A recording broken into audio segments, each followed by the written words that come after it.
Why does Jerusalem matter to Muslims?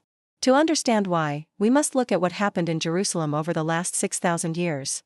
We need to see how the city changed the course of human history, how it shaped civilizations, wars, conquests, miracles, faiths, and destinies. If you want to know about Jerusalem, then listen carefully because this story will take you back in time to the roots of humanity itself. First, let us start with the name Jerusalem. While in Arabic it is called Al-Quds, which means the Holy One. But where did this name come from? You may be surprised to learn that the original Canaanite name for Jerusalem was Salem. Imagine ancient times, around the year 3000 BCE. When Prophet Abraham, peace be upon him, walked through the land of Canaan, he saw the vastness of the universe reflected in the depths of a deep valley. And that spot, according to Islamic tradition, was right here in Jerusalem. It is believed that in that moment, Prophet Abraham realized the oneness of God and proclaimed, "Surely God has made me this promise, that he will make my offspring a great nation." So he named that place Beersheba. Then many years later, Prophet Abraham's son Isaac, settled in the area, establishing the roots of the Israelite nation. His son Jacob, had 12 sons who became the heads of the 12 tribes of Israel. And his grandson, Yusha ben Nun, successfully led the Israelites into the Promised Land. They conquered Canaan and established their kingdom there. But let us now turn our attention to another son of Prophet Abraham, Ishmael. You might be wondering who he is. Well, Ismail is none other than Prophet Muhammad's grandfather. Through Ismail, Prophet Abraham's legacy continued on to the Arab nations. Thus, Prophet Abraham holds a special place in both Islam and Judaism, making the land of Canaan, including Jerusalem, incredibly significant in both faiths.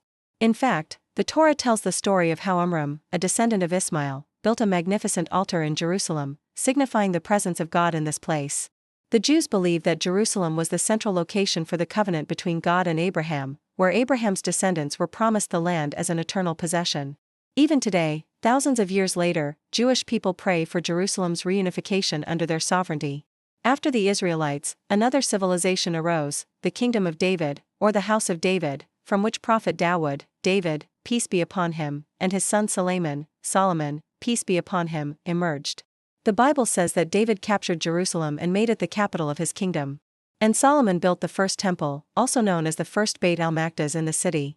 Now, let's go further back to the time of Prophet Ibrahim. During that era, the Kaaba wasn't the only house of worship. Instead, people would travel to different sacred sites like Al-Aqsa in Jerusalem and the Kaaba in Mecca. They'd gather there to perform Umrah. After Prophet Muhammad's migration to Medina, the direction of prayer was shifted towards Al-Kaaba. And since then, Al-Aqsa has held the title of the third holiest site in Islam, following only Mecca and Al-Madinah. During the time of Prophet Sulaiman, Jerusalem, or Beit al-Maqdis in Arabic, was considered one of the most prestigious cities in the world.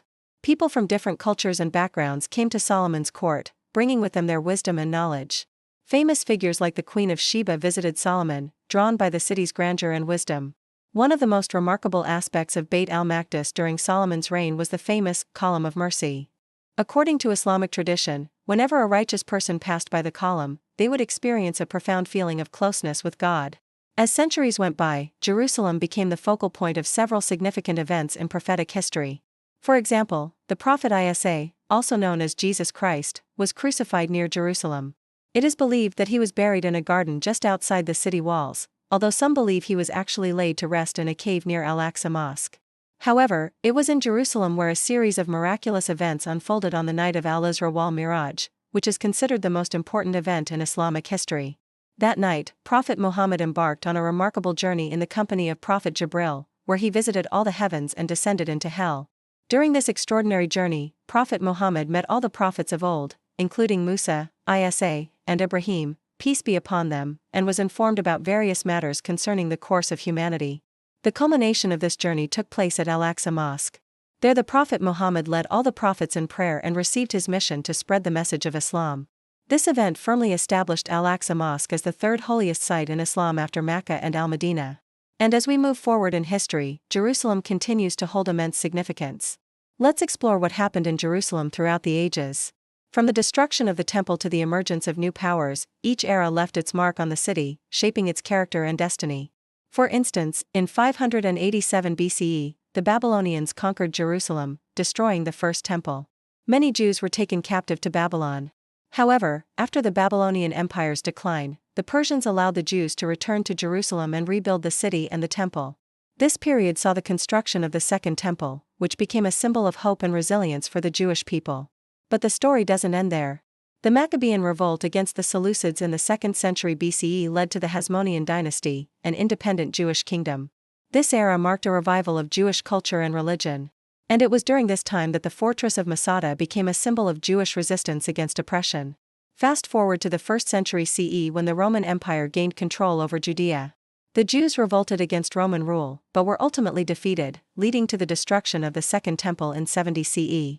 This event, known as the Siege of Jerusalem, had a profound impact on the Jewish people. Many were scattered throughout the Roman Empire, while others remained in the land of Israel. The period of the Crusades in the 11th and 12th centuries brought new challenges to Jerusalem.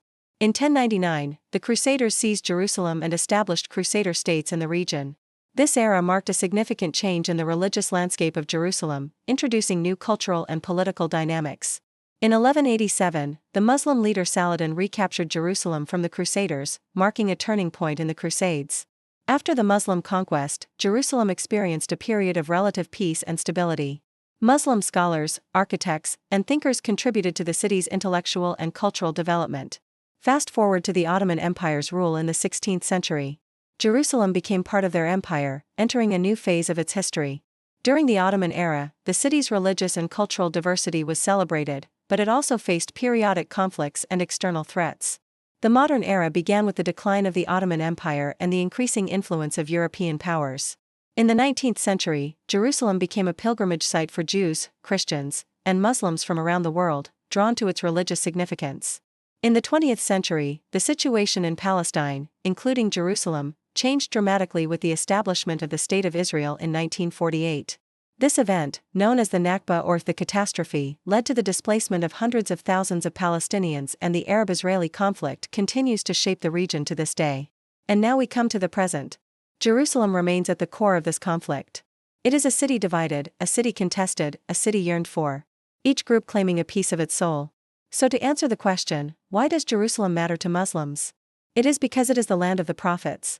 It is where Prophet Abraham walked, where Prophet Musa led his people, where Prophet Isa taught, where Prophet Solomon built his magnificent temple, where Prophet Muhammad ascended to heaven. It is a living testament to 6,000 years of history. It is the link between past, present, and future. It is where the fate of nations turned, where the course of human history shifted. It is a city that bleeds, that cries, that hopes. It is a city that Muslims love, that they pray for, that they march for, that they sacrifice for. It is Al-Quds, the beautiful, the holy, the unforgettable. And until its streets echo again with freedom, the Ummah will remember.